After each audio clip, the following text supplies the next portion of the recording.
The first day of the new school year at Maplewood Academy was always chaotic, but this year the buzz was even louder. A new student, Elena Rivers, had just transferred from abroad. She was quiet, modestly dressed, and carried a worn leather notebook in her hands. When she stepped into Principal Harlan's office for her welcome meeting, the secretary barely looked up. "Take a seat. He'll see you when he's ready." Inside, Principal Harlan glanced at her file with a disinterested expression. "So, Elena, I see you moved here recently. Anything special I should know about you before I assign you to classes?" Elena hesitated for a moment, then smiled. "Well, I speak 7 languages." The principal froze mid-page turn, his pen slipping from his hand. "I'm sorry, did you say 7? His chair squeaked as he leaned forward.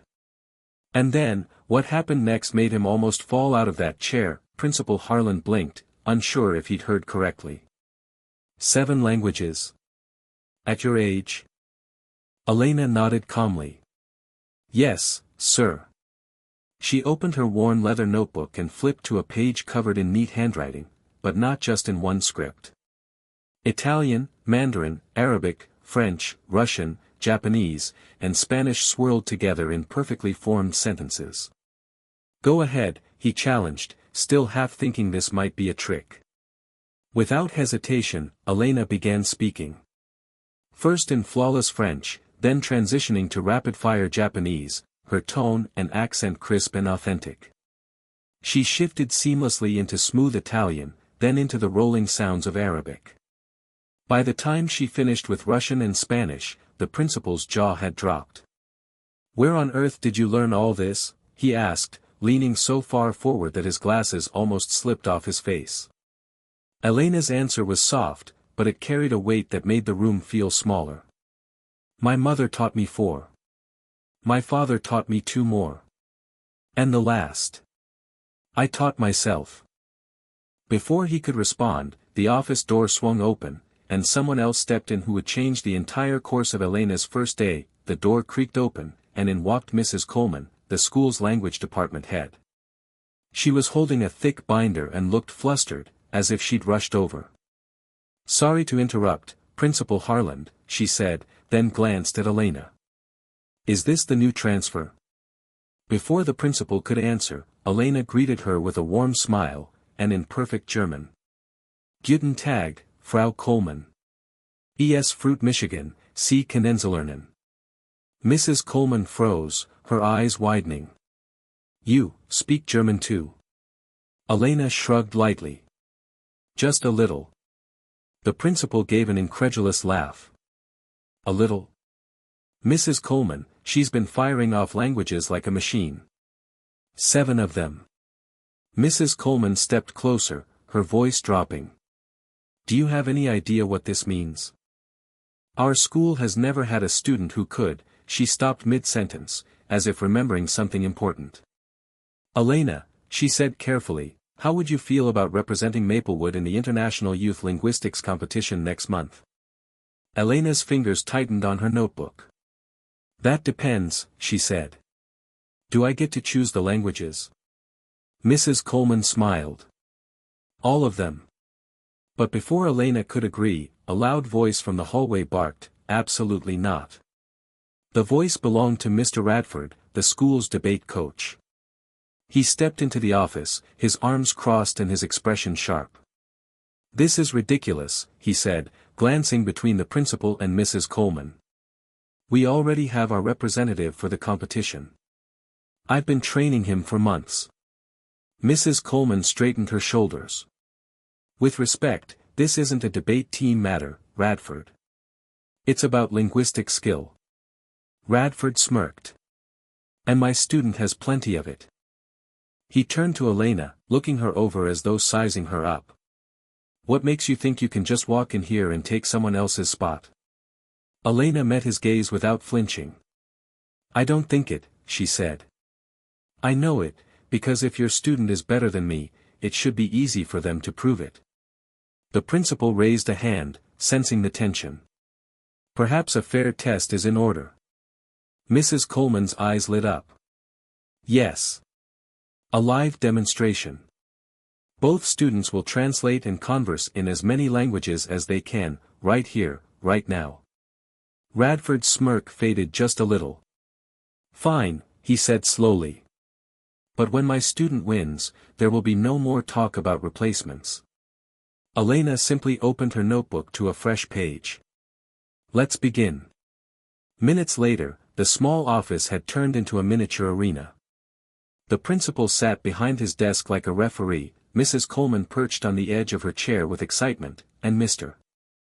Radford stood with his student, a tall, confident boy named Derek, who carried himself like someone already expecting victory. Derek leaned back in his seat, smirking. Ladies first, he said. Elena didn't answer, she simply turned to Mrs. Coleman, who gave the first prompt in French.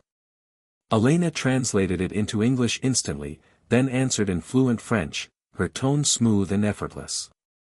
Derek followed with his own French reply. It was good, but his accent was stiff. Mrs. Coleman's eyebrow twitched ever so slightly. The next round was Spanish.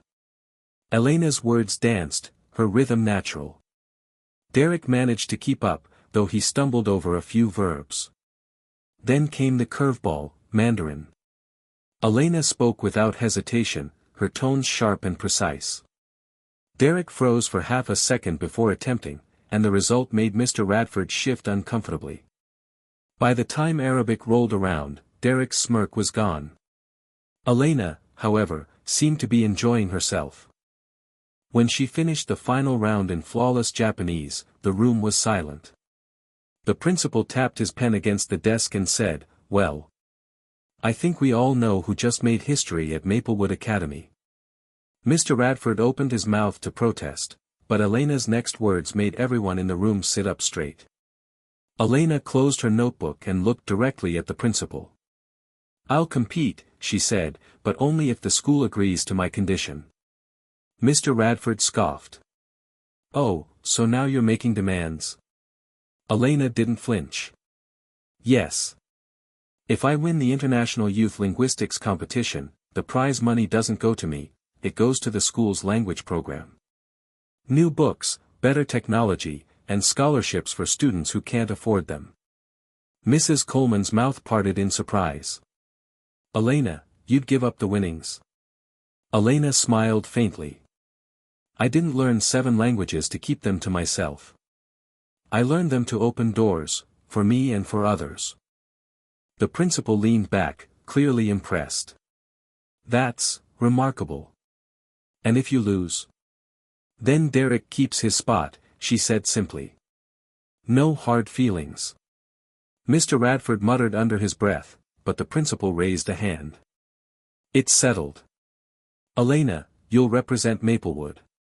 But know this, the competition is fierce. You'll need more than skill. You'll need strategy." Elena's eyes glimmered. "I already have one." The very next morning, Elena's preparation began, but not in the way anyone expected. Instead of sitting in the library with stacks of dictionaries, she could be found wandering through Maplewood's bustling hallways during lunch, striking up conversations with students from all over the world. In the cafeteria, she chatted with exchange students in Portuguese and Korean. In the art room, she spoke Italian while helping a classmate mix paints. On the soccer field, she shouted instructions in Spanish and German, blending perfectly into the game. Mrs. Coleman followed her once, curious. "Elena, shouldn't you be studying past competition materials?" Elena smiled without breaking stride. "Languages aren't just words on paper, they're people. If I can connect with the people, I can master the language." Meanwhile, Derek was in the debate room, surrounded by flashcards and pronunciation guides, repeating phrases mechanically. Mr. Radford watched him like a hawk, certain their structured drills would outshine Elena's wandering method. But late one afternoon, as Elena left the school, she encountered something that made her stop in her tracks, a man sitting on the steps, holding a cardboard sign written in 4 different languages. She read the sign, blinked, and then said something to him in a language even Mrs. Coleman had never heard her speak. The man's eyes widened, And then, he handed her something small and folded. Elena waited until she was a block away from the school before unfolding the paper. Inside, in neat handwriting, was a single sentence, but it was written in an ancient script she had only ever seen in one of her father's old books. Her breath caught. It wasn't just a greeting or a message, it was a riddle. The note read, "The one who speaks many tongues must also know the one no longer spoken." She immediately recognized the language, Old Faliscan, a nearly extinct tongue from central Italy, spoken centuries ago. It was something she'd only begun dabbling in privately, thinking she'd never need it in the real world. But why would a stranger hand her this? And how did he know she could even attempt to read it? The next day, she showed the paper to Mrs. Coleman, who frowned. "Elena, the final round of the International Youth Linguistics competition sometimes includes a lost language challenge. If this is what I think it is, you may have just been handed the key." Elena carefully refolded the paper and slid it into her notebook. "Then I need to learn everything about it before the competition." What she didn't know was that Derek had overheard the conversation, and was already plotting how to use this discovery against her. That evening, Derek sat in his room, the conversation he'd overheard playing on repeat in his mind. Lost language. Key to the final round. If Elena had an advantage, he was determined to take it from her. The next morning, Derek cornered one of the custodians who'd been working near the front steps yesterday. "That guy with the cardboard sign, where does he usually hang out?" he asked, feigning casual curiosity. The custodian shrugged. "Sometimes near the train station." "Why?" Derek didn't answer, he just grabbed his backpack and headed out after school. He found the man exactly where he'd been told. Derek approached, trying to sound friendly. "Hey, I heard you know some unusual languages. Can you teach me?" The man studied him for a long moment, then shook his head. "I don't give my words to those who only want to win." Derek's jaw tightened. "And what if I pay you?" He pulled out a folded bill. The man's expression darkened. "No," frustrated, Derek turned to leave, but not before noticing a slip of paper sticking out of the man's worn coat pocket. Without thinking, Derek brushed past, his fingers snatching it in one smooth motion. When he opened it later, his heart leapt. It was another Old Faliscan riddle, and this one looked even more important. 2 days later, Elena sat in the library, her notebook open, cross-referencing the first riddle with passages from an old linguistic journal Mrs. Coleman had lent her. She was making progress, slow but steady. Then, she overheard 2 students whispering near the shelves. "Yeah, Derek's been bragging about some ancient riddle he's got. Says it's going to win him the competition." Elena's pen froze mid-word. Ancient riddle? Her chest tightened. She closed her notebook, walked over, and asked casually, "Where did you hear that?" The students glanced at each other. "He told us at lunch. Said he got it from some guy downtown." That was all the confirmation she needed. Derek hadn't just found another riddle, he'd stolen it. That afternoon, she went to the train station, hoping to find the man again. When she did, he greeted her with a faint smile, but there was sadness in his eyes. "He took something from you," the man said, before she could even ask. Elena nodded. "Then I need your help to take it back, not just for me, but for the competition." The man hesitated, then reached into his coat and pulled out something unexpected, a small, weathered notebook filled entirely with Old Faliscan notes and translations. "This," he said, "will make sure you're ready, even if he has my riddles." The day of the International Youth Linguistics competition arrived, and the grand hall buzzed with nervous energy. Flags from dozens of countries hung from the rafters, and contestants in crisp uniforms clustered in small groups, rehearsing their phrases one last time. Elena stood near the edge of the stage, her worn leather notebook tucked under her arm, the stranger's weathered Faliscan notes carefully hidden inside. Mrs. Coleman gave her a reassuring nod. On the other side of the room, Derek was grinning like he'd already won. He clutched a folded paper, no doubt one of the stolen riddles, and smirked at Elena as their eyes met. The first rounds moved quickly. English to French translations, live Mandarin interpretation, rapid-fire Spanish listening tests. Elena moved through them with calm precision, her confidence growing. By the semi-final round, only 3 contestants remained, Elena, Derek, and a girl from Singapore named May. That's when the announcer stepped forward with a special envelope. For this year's final challenge, he said, each contestant will attempt to decode and speak a phrase in a language no longer in common use. You will have 10 minutes to work. The giant screen lit up, and there it was, an old Faliscan inscription. Derek's eyes darted to his stolen riddle, but Elena simply smiled to herself. She'd seen this exact phrase before, in the stranger's notebook. The room was silent except for the sound of pens scratching and pages flipping. Derek hunched over his paper, glancing repeatedly at his stolen riddle, trying to piece together the unfamiliar symbols. May worked steadily, her brow furrowed in deep concentration. Elena, meanwhile, opened her worn leather notebook, the stranger's notes tucked neatly inside. She traced each symbol in her mind, recalling not just the translations, but the rhythm and pronunciation the man had taught her. 5 minutes in, Derek's frustration was obvious. He kept crossing out words, muttering under his breath. May had made some progress but was still stuck on a key verb. Elena looked up at the judges and spoke clearly, her voice carrying across the hall, in the unity of many tongues, truth finds its home. Gasps rippled through the audience. One of the judges leaned forward. And the pronunciation? Without hesitation, Elena repeated the phrase flawlessly in Old Faliscan, every syllable crisp and resonant. The head judge smiled. Perfect.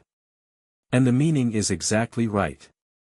Derek slumped back in his chair, his stolen riddle now useless. May offered Elena a respectful nod. When the winner was announced, the hall erupted in applause. Elena stepped forward to receive the gold medal, but instead of keeping the prize money, she handed the envelope to Mrs. Coleman.